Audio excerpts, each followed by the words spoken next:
Hello children's, आज मैं आपको पाठ 11 पढ़ाऊंगी संधि। संधि शब्द का साधारण अर्थ है जोड़ या मेल। व्याकरण में इस शब्द का प्रयोग पास पास के वर्णों को आपस में मिलाने के लिए किया जाता है। जैसे सह और अनुभूति शब्दों को मिलाने से सह शब्द की अंतिम ध्वनि आ और अनुभूति शब्द की पहली ध्वनि आ मिलकर आ हो जाती है और एक नया शब्द सहानुभूति बन जाता है। इस परिवर्तन का नाम संधि है। इस प्रकार बॉक्स में दिया गया है। संधि का उपयुक्त उदाहरण में पास पास के दो वर्ण मिलकर तीसरे वर्ण में बदल गए हैं। इस प्रकार दो ध्वनियों के पास पास आ जाने से उनके मिलने पर जो परिवर्तन या विकार होता है उसे संधि कहते हैं। संधि विच्छेद संधि युक्त शब्दों को अलग अलग करने की प्रक्रिया को संधि विच्छेद कहते हैं। जैसे महेश को अलग करके महा प्लस ईश कर देते हैं तो महेश। इसी प्रकार संधि के भेद पढ़ते हैं। संधि के 3 भेद होते हैं: स्वर संधि, व्यंजन संधि, विसर्ग संधि। पहला स्वर संधि। स्वर के साथ स्वर के मेल से जो परिवर्तन होता है उसे स्वर संधि कहते हैं। जैसे हिम प्लस आलय इक्वल टू हिमालय। ये छोटा आ बड़ा आ मिलकर बड़ा आ बन गया, तो ये दोनों स्वर थे तो स्वर संधि में आता है। फिर आता व्यंजन संधि। किसी व्यंजन के साथ स्वर या व्यंजन के मेल से जो परिवर्तन होता है उसे व्यंजन संधि कहते हैं। जैसे दिगंबर बराबर का निशान दिगंबर, जैसे का आधा का और आ मिलकर गा बन जाता है का। ठीक है, तो हो गया दिगंबर। फिर है विसर्ग संधि। विसर्ग संधि के साथ किसी स्वर या व्यंजन के मेल से विसर्ग के रूप में जो परिवर्तन आता है उसे विसर्ग संधि कहते हैं। जैसे मनः प्लस अनुकूल मनुकूल, मना प्लस बल मनुबल। फिर स्वर संधि के भेद। स्वर संधि के 5 भेद होते हैं: दीर्घ संधि, गुण संधि, वृद्धि संधि, अयादि संधि, यड़ संधि।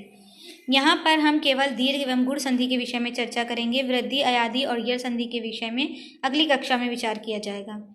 तो दीर्घ संधि, एक ही प्रकार के 2 स्वर जब आपस में मिलकर दीर्घ स्वर में परिवर्तन हो जाते हैं तो उसे दीर्घ स्वर कहते हैं। जैसे छोटा आ और छोटा आ मिलकर बड़ा आ बन जाता है, छोटा आ बड़ा आ मिलकर बड़ा आ बन जाता है, बड़ा आ छोटा आ मिलकर बड़ा आ बन जाता है।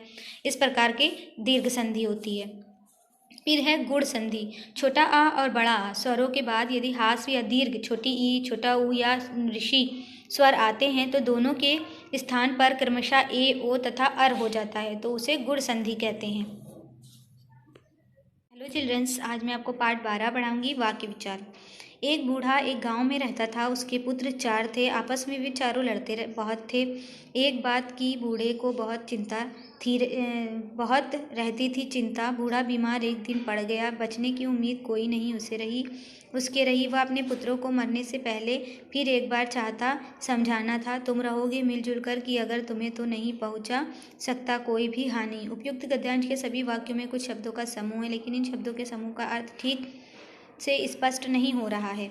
एक गांव में एक बूढ़ा रहता था। उसके 4 पुत्र थे। वे चारों आपस में बहुत लड़ते रहते थे।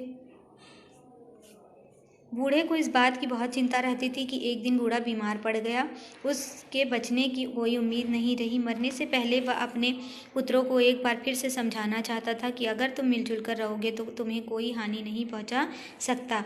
सही क्रम के उपयुक्त शब्द समूहों को पढ़कर इनका अर्थ सहज ही समझा जा सकता है। ऐसे शब्द समूहों को ही वाक्य कहते हैं।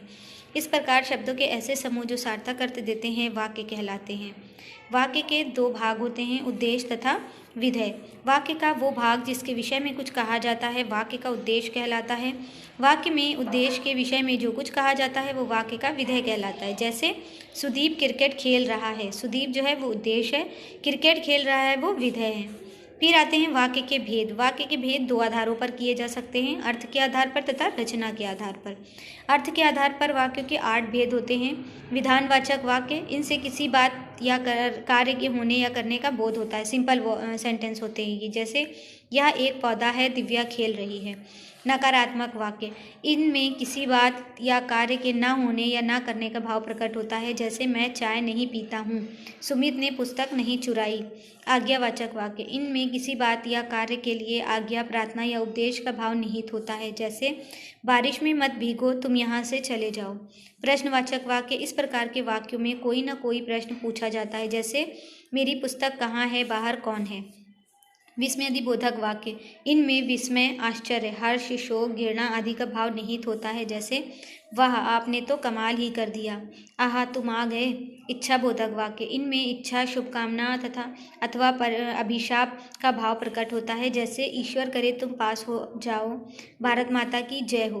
फिर संदेहबोधक वाक्य। इनमें संदेह या संभावना का बोध होता है, जैसे शायद आज वर्षा होगी, हो सकता है तुम्हें घर जाना पड़े।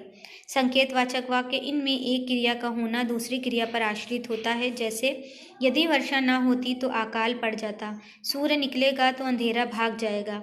रचना के आधार पर। रचना के आधार पर वाक्य 3 प्रकार के होते हैं। सरल वाक्य। वे वाक्य जिनमें केवल एक उद्देश्य और एक विधेय पाया जाए, अथवा जिन वाक्यों में एक ही मुख्य क्रिया हो, उसे सरल वाक्य कहते हैं, जैसे सचिन खाना खा रहा है। फिर संयुक्त वाक्य। वे वाक्य जिनमें 2 या 2 से अधिक समानाधिकरण वाक्य हो, संयुक्त वाक्य कहलाते हैं, जैसे सुमित स्कूल जाता है और मन लगाकर पढ़ता है। फिर उसके बाद आता है मिश्रित वाक्य। वे वाक्य जिनमें एक मुख्य उपवाक्य और दूसरा आश्रित उपवाक्य हो, मिश्रित वाक्य कहलाते हैं, जैसे मैंने पूछा कि तुम कहाँ गए थे। मिश्रित वाक्य में उपवाक्य वैधिकरण समुच्चयबोधक द्वारा जुड़े होते हैं।